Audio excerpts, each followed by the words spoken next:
di layar ini, saking kangennya dan cinta kepada Ustadz Kainama Edi Prayitno dari GPPS, mantan GPPS.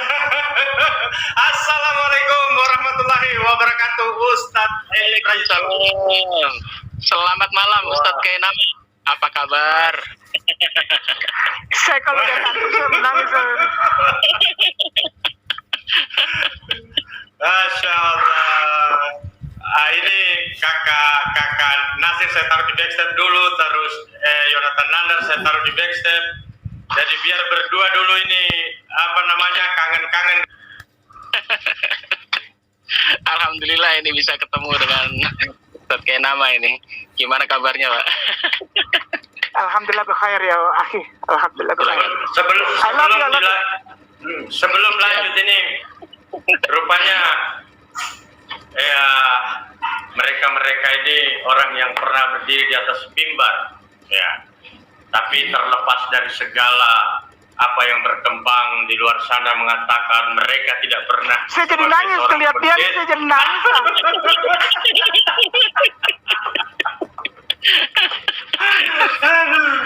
Masya Allah. Alhamdulillah.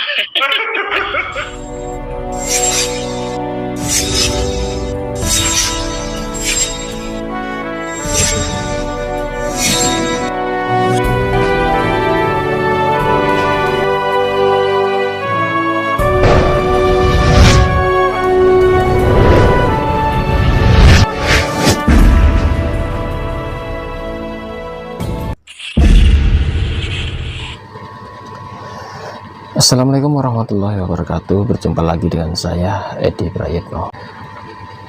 Kristen dalam beribadah bernyanyi-nyanyi.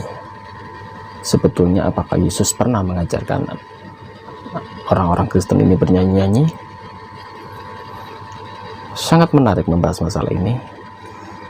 Saya waktu itu di channelnya Mas Aristo, di Jim Channel.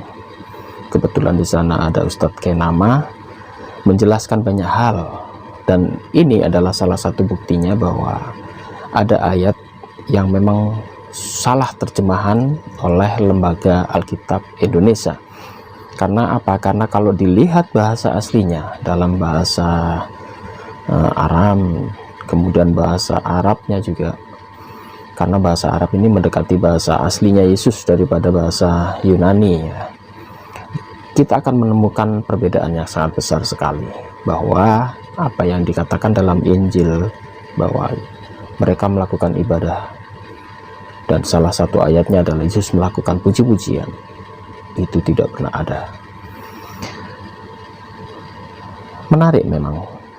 Dan apa yang salah dengan ini? Mari kita simak kajian dari Ustadz Kainama ini. Bibleku Matius pasal 26 ayat 30. 26 ayat 30. Sesudah menyanyikan nyanyian, kenapa saya ambil ayat ini sebagai ayat keempat atau ayat penutup dari episode pertama saya, insya Allah. This is my first episode, I hope, and I really pray that this is only my first episode, not the last episode, but my first episode. Karena nanti akan ada timbul lagi orang akan bikin riset gitu. Kenapa kok orang Islam marah-marah Bible yang kata-katanya begitu? Iya, karena kita membuktikan bahwa yang cinta Yesus itu kita, gitu. Dan aku cinta orang Kristen dan Katolik. Kenapa sekitar 3 atau 4 tahun belakangan ini dibilang anti toleran lah? Kita udah buktikan kok. Ini salah satunya. Sesudah menyanyikan nyanyian pujian, pergilah Yesus dan murid-muridnya ke Bukit Zaitun. Ya, pergilah Yesus ke Bukit Zaitun. Oke, ya. Ini dipakai oleh orang-orang itu untuk menyerang saya dengan mengatakan bahwa Kainama salah. Yesus tidak pernah sholat. Liturgi yang sekarang ada di dogma Kristen dan Katolik nyanyi sebagai liturgi atau tata ibadah, itu memang dari Yesus. Yesus nggak pernah ngajarin sholat. Yesus ngajarin nyanyi. Nah, kata nyanyi di dalam Matius 26:30 ini bahasa aslinya, bahasa Yunaninya adalah humneo. humneo, yang untuk dalam perkembangannya menjadi himne. Himne, bukan song, bukan sing, bukan song, bukan sing. Saya ulang lagi tuh, ya. Kalau orang bohong diulang salah. Saya selalu bilang gitu sama Ariesto. Maka itu saya ulang. Humneo, himne bukan song atau sing, tidak. Humneo itu diambil dari padanan kata bahasa Hebrew, ya, mitzmeru, aku, ya, mitzmer, bermasmur. Iya. Jadi pada saat itu Jesus until he became 33 years old, sampai dia 33 years old, before the resurrection, sebelum dia diangkat ke langit, sampai nanti tahun 65 Masehi, saya ada Ustadz Edi Prayitno di sini, beliau tahu hal ini. Sampai 65 Masehi, saya tidak mau miss sedikit juga, maka itu saya harus sistematik. Dari mulai tahun 33 usia Jesus sampai tahun 65 Masehi, setiap orang disciples atau pengikutnya, yang dalam bahasa Arab disebut hawariun, itu dibilang oleh orang-orang Romawi paganisme, para penyembah agama pagan, Zeus, Hermes, Aphrodite dan sebagainya itu, mereka melihat the followers of Jesus, the followers of Yeshua HaMashiach singing, menyanyi. Lalu mereka menyebut itu dengan humneo. Karena mereka tidak tahu sebetulnya itu singing atau apa. Mereka tidak tahu, mereka orang Eropa. The disciples atau hawariun atau the followers of Jesus ini, Yeshua HaMashiach, not singing. Dan mereka bukan humneo. Mereka bermizmor. Ya, mizmor. Ustadz, mohon maaf. Baik. Google kosong. Ya, Lalu siap. ketik Arabic English Bible Coptic Church. Arabic English Bible Coptic Church. Kenapa saya melihatnya ke sini? Karena Bible ini, Coptic ini sangat dekat dengan bahasa asli Jesus atau Yeshua HaMashiach. Arabic Sampai English sekarang masih Bible dipakai. Coptic. Oke, sudah terbuka? Coba kita kasih lihat. Oke, siap. Jadi saya nggak mau buka Al-Quran, nggak. Ini sebagai bukti aku cinta. Aku nggak main-main ini. Aku cinta ini. Bukan cuma bicara, aku buktikan. Masya Aku riset. Allah. Karena tidak ada orang teolog yang riset ini. Mana dia? Ini Ustaz. Sudah keluar ya? Oke. Ya. Summa, betul. Ya, kita baca pelan-pelan ya. Summa sabahu wa haroju ila jabali zaitun. Nah, tidak ada kata nyanyi di situ. Yang ada adalah summa, sampai dengan. Ustadz, yang sabahu itu di blok. Oke. Sabahu ini ya. Tidak pakai apa sampai situ saja, kopi sampai u-nya. Nah. Sabahu. Nah. Sampai Oke. wow itu. Wah, duanya ke bawah. Sabahu. Berarti saya tarik dari sini. Nah, itu kebanyakan. Ulang. Oh, yes. Oke. Sampai sabahu aja. Sampai sini. Oke? Copy. Oke. Pindahkan ke Google Translator. Oke. Saya pindah ke Google Translate. Arabic Indonesia. Ya, udah ya. Ya udah. Rosario udah dapet ya? Oh, ya udah. Oke. Saya itu dulu ya. Saya screenshot dari sini dulu ya. Oh. Ya, oke ya. Rosario ya. Oke. Oke, Ya, udah nggak apa-apa kalau ya. Oke, sudah dapat Rosario. Lalu di Google kosong ketik Arti rosario menurut KBBI.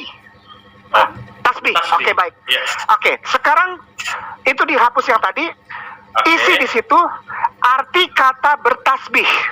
Coba lihat asal kata bertasbih itu bahasa Arabnya apa? Coba lihat, ada nggak di sini? Ya. Ya. Coba ya, Oke. cari pelan-pelan. Subhanallah, terus tasbih berakar kata apa? Berakar kata sama. Subhanallah. Sabah, coba lihat itu. Apa di paragraf kedua? Saya nggak tahu ini webnya apa. Saya nggak pernah tahu. Saya nggak pernah peduli webnya. Tapi kalau kebenaran itu pasti nongol. Namun akar kata SBH ini arti aslinya adalah berenang atau mengapung. Seorang berenang misalnya dalam Arab disebut sabah. Sabahu. Kita kembali ke yang tadi. Kita kembali ke yang apa? Coptic Church. Kita kembali ke yang Coptic Church. Sabahu. Sabah artinya bertasbih. Apa yang ingin disampaikan oleh Kainama malam ini kepada para tuan guru semua, para profesor, para dokter semua. Jadi maksudnya begini, apa yang ingin dibawa oleh Kainama ini? Kata-kata humneo itu adalah kata-kata orang yang bukan Jewish. Masya Allah. So from now on we knew. Sekali lagi saya ulang. So from now on we knew. Dan sekarang kita tahu bahwa sebetulnya penulis Bible itu bukan orang Yahudi. Barangkali Ya. mereka punya darah Yahudi, tapi mereka tidak hidup di surroundings, atmosphere, atau keadaan Yerusalem pada saat itu. Kenapa? Dia tidak tahu Yesus lagi ngapain bersama murid-muridnya. Mereka bukan nyanyi, mereka bertasbih.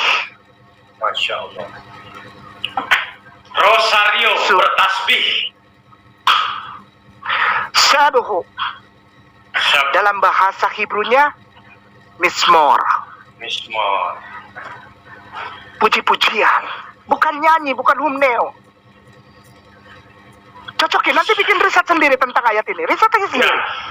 Dari Hebrunya, dari Yunani koinenya, dari Latinnya, dari bahasa Inggrisnya, bahasa Belandanya. Lalu lihat terakhir Arameanya. Dan setelah Arameanya, kita cari yang Semitik, serumpun dengan bahasanya. Apa? Arab. Sabahu. Yesus tidak pernah nyanyi-nyanyi. Yesus bertasbih. Silakan Ustadz Edi Praetno. Luar biasa ini Ustadz saya satu ini. Pertama kali di dunia dia bilang. Cocok. Cadas betul malam ini. Harus cadas. Orang Islam harus pinter ini.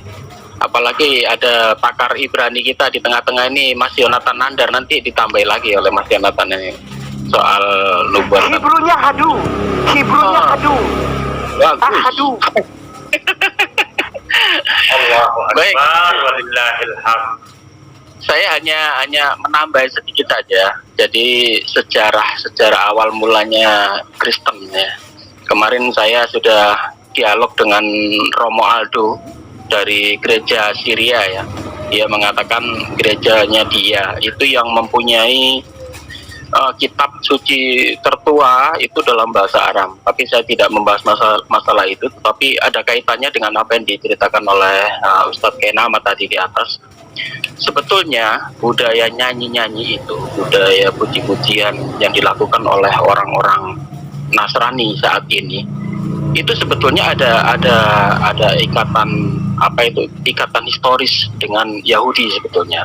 Karena apa? Karena dalam kebaktian apa di sinagog-sinagog itu mereka melakukan ibadah dengan cara bernyanyi. Dasarnya adalah puji-pujian dari Mazmur Daud dan sebagainya. Tetapi dia melupakan ajaran Yesus sendiri. Akhirnya apa yang dia dapat di sinagog di Yahudi itu diterapkan saat ini oleh orang-orang Kristen. Kenapa saya katakan seperti itu? Karena 0 tahun di zaman Yesus sampai hampir berapa puluh tahun, 100 tahun itu ya. Ingat ya, Yesus saat itu beribadah di sinagog. Orang-orang Hawariun, pengikut-pengikut Yesus saat itu, murid-murid Yesus itu juga beribadah ke sinagog semuanya. Saat itu gereja belum ada. Jadi mereka di dalam situ melakukan ibadah melakukan membaca Taurat, gulungan-gulungan Taurat, kemudian ibadah-ibadah lain termasuk yang dilakukan oleh orang-orang Yahudi waktu itu. Dan tradisi itu diteruskan oleh orang-orang Kristen yang menamakan dirinya Kristen sepeninggal Yesus. Jadi tata cara ibadah Yahudi itu masih dipakai oleh mereka, padahal Yesus tidak pernah mengajarkan ini. Jadi apa yang dikatakan oleh Ustadz Kenama tadi sangat betul sekali. Jadi itu bukan puji-pujian. Yesus tidak pernah mengajarkan puji-pujian. Kalau Yesus pernah mengajarkan puji-pujian, mungkin di kitab Bible di Injil pasti banyak sekali puji-pujian yang dilantunkan oleh Yesus, dan itu pasti akan ditulis oleh para pengikut-pengikutnya. Tetapi tidak ada satu ayat pun Yesus mengajarkan puji-pujian. Yang ada hanya doa Bapa kami, doa kepada Bapa. Yesus itu orang sufi ya, orang yang sangat sederhana, mendekatkan diri total kepada Tuhan, dan orangnya nggak mungkin melakukan ibadah sampai melakukan nyanyi-nyanyi dan sebagainya. Kalau diam diri, kemudian berpuasa, beritikaf, bertasbih, itu betul sekali. Jadi dalam ibadah-ibadah Yesus tidak pernah mengajarkan satu kali pun murid-muridnya diajarkan untuk bernyanyi-nyanyi, itu tidak ada. Bernyanyi, puji-pujian itu murni dari tata cara ibadah Yahudi. Bisa kita lihat sampai hari ini bahwa mereka melakukan ibadah itu dengan cara bernyanyi-nyanyi. Dan ya inilah, Kristen tidak punya syariat tertentu dalam beribadah. Saya katakan syariat mereka pun campur baur ya, antara perjanjian lama diambil sebagian, kemudian sebagian lagi juga dari ajaran Yesus. Tetapi intinya atau intisari dari syariat Yesus sendiri seperti apa untuk dalam beribadah tidak pernah ada. Karena sebetulnya Yesus tidak pernah menciptakan syariat dalam beribadah. Karena apa yang diajarkan Yesus saat itu terputus saat itu hanya mengikuti tata cara ibadah di sinagog sampai beliau meninggal. Jadi tidak pernah Yesus menulis kitab suci Injil pun, satu ayat pun juga tidak pernah. Jadi tradisi nyanyi ini dari mana? Tadi saya katakan itu dari Yahudi. Demikian, saya tambahkan sedikit saja, mungkin bisa dilanjut oleh Mas Jonathan. Terima kasih. Demikian saudara-saudaraku, Anda sudah mengerti sekarang bahwa Yesus tidak pernah mengajarkan Anda beribadah bernyanyi-nyanyi. Yesus adalah orang yang sangat sufi, mendekatkan diri pada Allah SWT. Tidak ada satu ayat pun Yesus mengajarkan atau membuat syair-syair pujian untuk menyanyi. Kalau Yesus saat itu senang dengan ibadah nyanyi-nyanyi, pasti para pengikut-pengikutnya, para hawariun, para murid-muridnya, kalau Anda mempercayai bahwa 4 kitab pertama, Matius, Markus, Lukas, Yohanes ini adalah ditulis oleh murid-murid Yesus, maka di sana akan Anda temukan Yesus menulis syair-syair pujian. Ada atau tidak? Tidak ada. Itu murni diadopsi dari peribadatannya orang-orang Yahudi. Karena orang-orang Yahudi sampai detik ini melakukan ibadah dengan cara bernyanyi-nyanyi. Anda bisa lihat di YouTube bagaimana cara orang Yahudi melakukan ibadah. Jadi sebetulnya ajaran Yesus itu apa? Yesus hanya mengajarkan doa Bapa kami, doa kepada Allah, doa kepada Allah SWT. Itu diajarkan Yesus. Yesus mengajarkan Anda berdoa pada Allah. Tidak pernah Yesus mengajarkan kepada Anda doa dalam nama Tuhan Yesus. Tidak ada. Di sana disebutkan dengan jelas sekali, doa Bapa kami, dan ayat-ayatnya ada di sana. Tidak ada satupun menganjurkan Anda berdoa dalam nama Yesus. Bapa kami di dalam surga, dikuduskanlah namamu di bumi seperti di surga. Demikian seterusnya. Berikan kami yang terbaik dan sebagainya. Doa Bapa kami, Yesus berdoa, mengajarkan pada murid-muridnya. Berarti Yesus menyembah pada siapa? Yesus menyembah pada Allah. Yesus tidak pernah menyatakan dirinya sebagai Tuhan yang patut disembah atau mengajukan doa kepada Bapa, Anak, dan Roh Kudus.